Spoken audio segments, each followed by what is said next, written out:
पूरे 10 साल के बाद दोनों एक बार फिर आमने-सामने खड़े थे। नोएडा में एक शॉपिंग मॉल में अचानक मिलने पर हतप्रभ से एक दूसरे को देख रहे थे। सुलभ ने ही अपने को संयत करके धीरे से पूछा, कैसी हो मन? वही प्यार में भीगा हुआ सर, कोई दिखावा नहीं, कोई शिकायत नहीं। मानसी के चेहरे पर कुछ दर्द की लकीरें खिंचने लगी, जिन्हें उसने यत्न से संभाला और हंसने की चेष्टा करते हुए बोली, तुम कैसे हो? सुलभ ने ध्यान से देखा, वही 10 साल पहले वाला सलोना सा चेहरा है, पर ना जाने क्यों तेवर पुराने वाले नहीं हैं। अपने प्रश्नों को उसने चेहरे पर छाने नहीं दिया। दोनों साथ साथ चलने लगे। दोनों के अंतस में प्रश्नों के भवंडर थे, फिर भी वे दोनों चुप थे। सुलभ ने ही चुप्पी तोड़ी, तुम तो दिल्ली छोड़कर बैंगलोर मामा जी के पास चली गई थी। मानसी ने उसे देखा, इसने मेरे एक एक पल की खबर रखी है। मुस्कुराने का प्रयास करते हुए उत्तर में बोली, एक सेमिनार में आई हूँ नोएडा में, भाभी से मिलने आना पड़ा, उनका फ्रैक्चर हो गया है। अरे, सुलभ भी चौंक पड़ा। किस अस्पताल में हैं? अब तो घर पर आ गई हैं। मानसी चलते चलते एक शोरूम के सामने रुक गई। सुलभ को याद आया कि मानसी को शॉपिंग का शौक सदा से रहा है। बेहिसाब शॉपिंग और फिर उन्हें बदलने का अजीब सा बचकाना शौक, यह सब सुलभ को बहुत परेशान किया करता था। पर इस समय वह चुप रहा। मानसी अधिक देर तक वहां नहीं रुकी, फिर बोली, पीहू कैसी है? विवाह हो गया उसका, अब 1 साल का बेटा भी है उसके। मानसी मुस्कुरा दी, पर उसकी मुस्कुराहट में अब तीखापन नहीं था। सुलभ बार बार सोच रहा था, यह बदलाव कैसे हुआ, इसमें हुआ भी है या उसका भ्रम है यह? सुलभ को आवश्यक कार्य से जाना था। उसने कुछ कहना चाहा, उससे पहले ही मानसी का स्वर जैसे गुफाओं से गूंजता हुआ निकला, और तुम्हारे बच्चे और पत्नी कैसे हैं सब? सुलभ ठहर गया। मानसी के चेहरे पर जो भी था, वह कोई पश्चाताप था या वही मैं के आसपास भटकने की जिद। बोला, विवाह के बिना बच्चे कैसे हो सकते हैं? और तुम? मानसी चुप रही। एक कार्ड निकाल कर उसकी तरफ बढ़ा दिया और बोली, यह मेरा मोबाइल नंबर है। सुलभ ने कार्ड पकड़ लिया, औपचारिकता के नाते अपना कार्ड भी उसकी तरफ बढ़ा दिया और चलते हुए बोला, एक जरूरी मीटिंग है, और आगे बढ़ गया। उस रात सुलभ का मन बहुत व्याकुल था। कैसी विडंबना है यह कि शरीर और मन दोनों अपने होते हैं, पर परिस्थितियां अपने बस में नहीं होती हैं। इसीलिए तो एक आयु बीत जाने के बाद महसूस होता है कि काश एक बार जीवन वहीं से शुरू कर सकते तो जीवन अधिक व्यवस्थित ढंग से जी पाते। कौन गलत था, कौन सही, यह सब अब सोचने का कोई लाभ नहीं है। कितना गलत होता है यह सोचना कि हम किसी को 1-2 माह की पहचान में ही अच्छी तरह समझ पाते हैं। सुलभ को अपने दोस्त अंचित के विवाह की याद आ गई। मानसी अंचित की पत्नी सुलेखा की मित्र हुआ करती थी। विवाह के अवसर पर बारातियों की खिंचाई करने में सबसे आगे। एक तो उसके रूप सौंदर्य का जादू, ऊपर से उसका हंसता खिलखिलाता स्वभाव। सुलभ का मन अपने बस में नहीं था। जैसे जैसे उसका मन बस के बाहर होता जा रहा था, वैसे वैसे जान पहचान उस मंजिल की ओर बढ़ी चली थी जिसे प्यार कहते हैं। प्यार का सम्मोहन कितना विचित्र होता है। सब कुछ भूलकर व्यक्ति अपना सर्वश्रेष्ठ एक दूसरे के सम्मुख प्रस्तुत करता रहता है। एक दूसरे को शीघ्र पा लेने की उत्कंठा और कुछ सोचने भी नहीं देती है। यही उन दोनों के साथ भी हुआ था। सुलभ इंजीनियर था और मानसी एक बड़े व्यवसायी की पुत्री। विवाह में बाधा क्यों आती? दोनों बहुत शीघ्र पति पत्नी बन गए थे। विवाह से लेकर हनीमून तक सब कुछ कितना सुखद था, एक स्वप्न लोक था। मानसी का प्यार, उसके मीठे बोल उसे हर पल गुदगुदाते रहते, लेकिन घर वापस लौटते ही धीरे धीरे मानसी के स्वर बदलने लगे थे। घर में सभी उसे प्यार करते थे, पर उसके मन में क्या था यह जान पाना कठिन था। उसने एक दिन कहा, तुम्हारे यहाँ तो बहुत सारे लोग इस 4 कमरे में रहते हैं। सुलभ चौंक पड़ा। यह स्वर उसकी प्रेयसी का नहीं हो सकता। फिर भी मन को संयत करके बोला, बहुत सारे कैसे?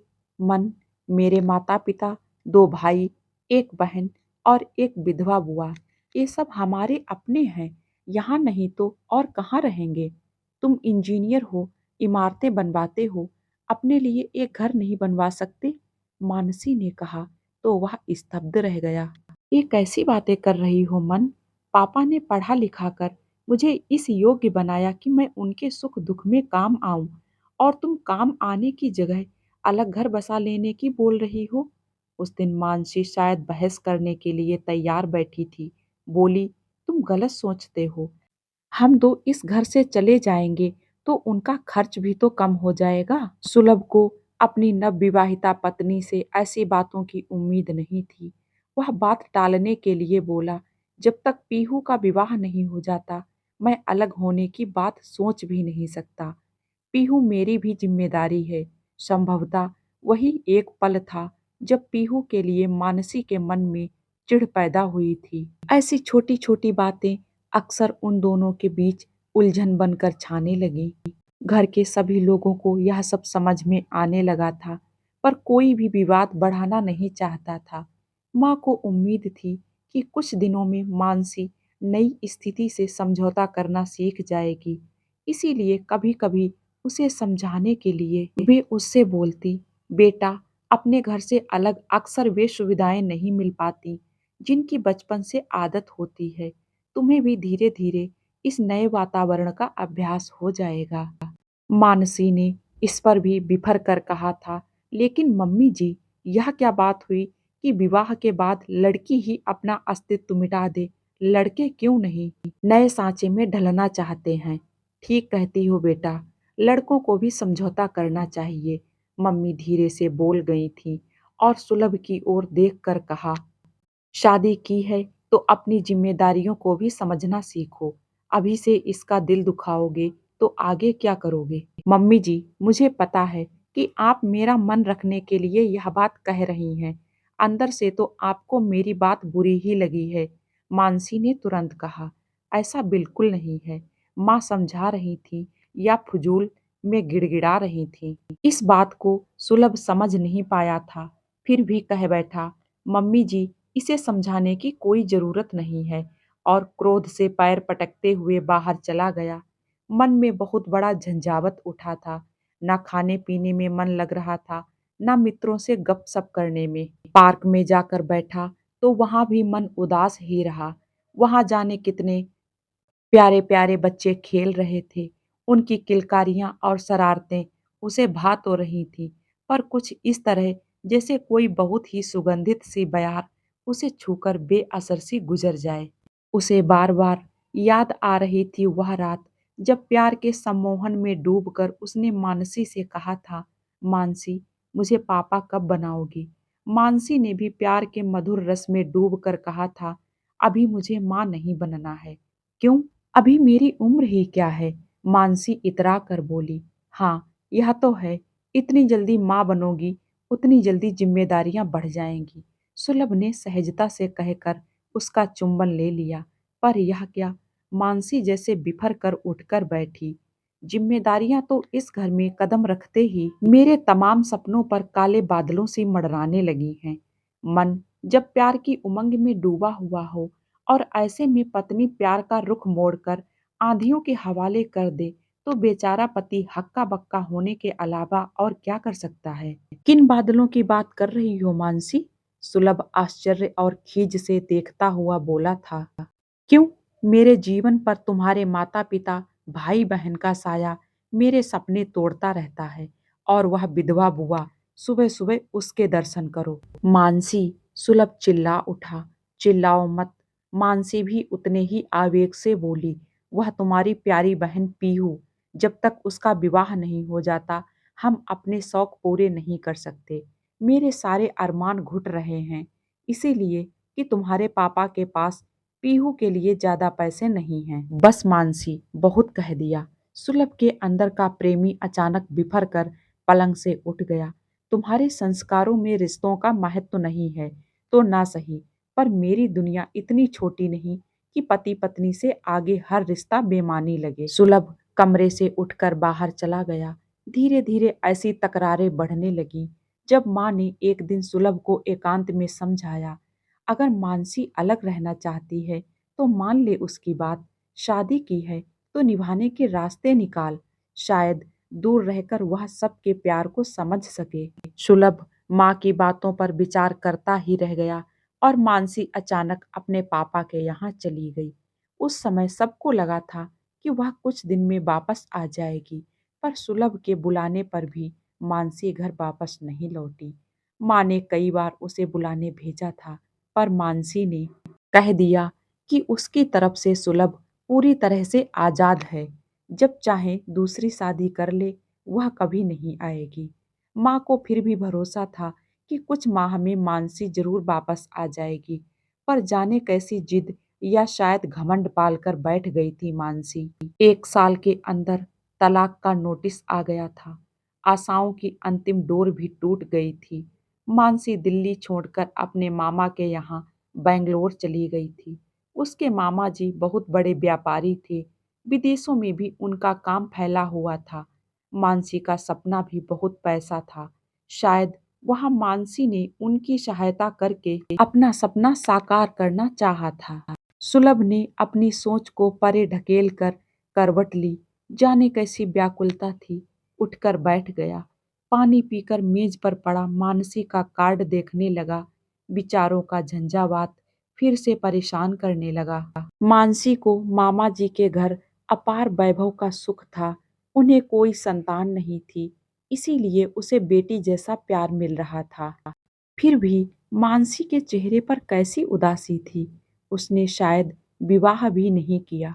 क्या अकेलेपन की उदासी थी उसके चेहरे पर, या अब उसे रिश्तों की परख हो गई है। रात के 11 बज गए थे। फोन के पास बैठकर भी उसे साहस नहीं हुआ कि मानसी को फोन करे। वह चुपचाप पलंग पर लेट गया। अपने ही मन से प्रश्न करने लगा, यह क्या हो रहा है मन को। इतने वर्षों तक वह मानसी को भूल जाने का भ्रम पाले हुए था, पर अब मन इतना व्याकुल क्यों है। क्या मानसी भी उससे बहुत सी कही अनकही बातें करना चाहती है। अपने ही प्रश्नों से घिरा सुलभ सोने का व्यर्थ प्रयास करने लगा था। अभी अधिक समय नहीं बीता था कि उसका मोबाइल बजने लगा। उसने बत्ती जलाकर देखा और मुस्कुरा उठा। हेलो मन, जाग रहे हो? उधर से मानसी का बिहवल स्वर गूंजा। हाँ, सोच रहा था कि तुम्हें फोन करूं या नहीं। सुलभ ने अपने मन की बात कह दी। पहले भी कभी वह मानसी से कुछ भी छिपा नहीं पाता था। तो किया क्यों नहीं? मानसी ने प्रश्न किया। शायद इसलिए कि अभी तक तुमने मुझे माफ नहीं किया है। ऐसा नहीं है, भूल तो हम दोनों से हुई है। मेरे मन में जरा भी मैल होता तो अब तक मैं दूसरी बार अपना घर बसा चुका होता। सुलभ ने स्पष्ट शब्दों में अपने मन की बात कह दी। उधर से कुछ पल के लिए सन्नाटा रहा। फिर एक धीमी सी वेदनामय आवाज गूंजी। घर तो मैं भी नहीं बसा सकी। शुरू में वह सब जिद में किया, फिर धीरे धीरे अपनी गलतियों का एहसास जागा तो तुम्हारी याद ने वैसा कुछ करने ही नहीं दिया। दोनों तरफ फिर से मौन पसर गया। दोनों के मन में हलचल थी। शायद समय को मुट्ठी में कैद कर लेने की चाहत जाग उठी थी। एक पल के सन्नाटे के बाद ही उसे मानसी का स्वर सुनाई दिया। सुलभ, मेरी बात को तुम पता नहीं कैसे लोगे, पर बहुत दिनों से मन में एक बात थी और मैं चाहती थी कि मैं तुम्हें बताऊं। क्या तुमसे एक बात शेयर कर सकती हूँ? मानसी, भले ही अब हम दोनों एक साथ नहीं हैं, पर कभी हमने हर कदम पर एक दूसरे से साथ देने का वचन दिया था। बोलो, क्या बात है? मैं जानती हूँ सुलभ, मेरा ही दोष है जो 2 कदम भी तुम्हारे साथ नहीं चल सकी। और इसी के साथ मोबाइल पर फिर से सन्नाटा पसर गया। फिर एक आवाज जैसे किसी कंदरा से घूमती हुई उस तक पहुंची। सुलभ, तुम चाहते थे कि मैं तुम्हें एक बच्चे का पिता बनाऊं। तुमने मेरे विवाह के बारे में पूछा था तो मैंने दूसरी शादी नहीं की, लेकिन मैं एक बच्चे की माँ हूँ। क्या तुम उसके पिता बनना पसंद करोगे? क्या? सुलभ चौंक कर पलंग पर बैठ गया। हाँ सुलभ, मैंने विवाह नहीं किया तो क्या, मैं माँ हूँ, एक प्यारी सी बेटी की माँ।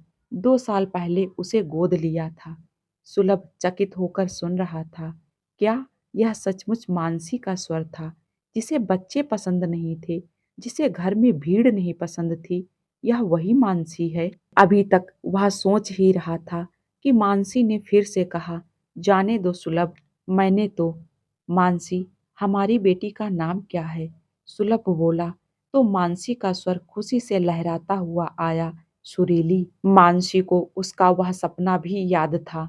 हनीमून पर उसने कहा था, मन, जब कभी हमारी बेटी होगी तो हम उसका नाम सुरीली रखेंगे। सुलभ भाव विभोर होकर उठा और बोला, थैंक्स मन, मैं अभी तुम्हारे पास पहुंच रहा हूँ।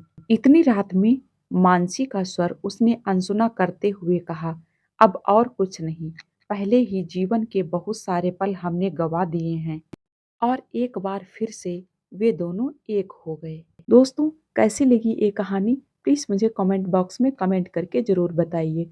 अच्छी लगी हो तो प्लीज़ एक लाइक कर दें और जो लोग मेरे चैनल पे नए हैं, सब्सक्राइब करना बिल्कुल ना भूलें। मिलते हैं एक और नई कहानी के साथ में। Thank you.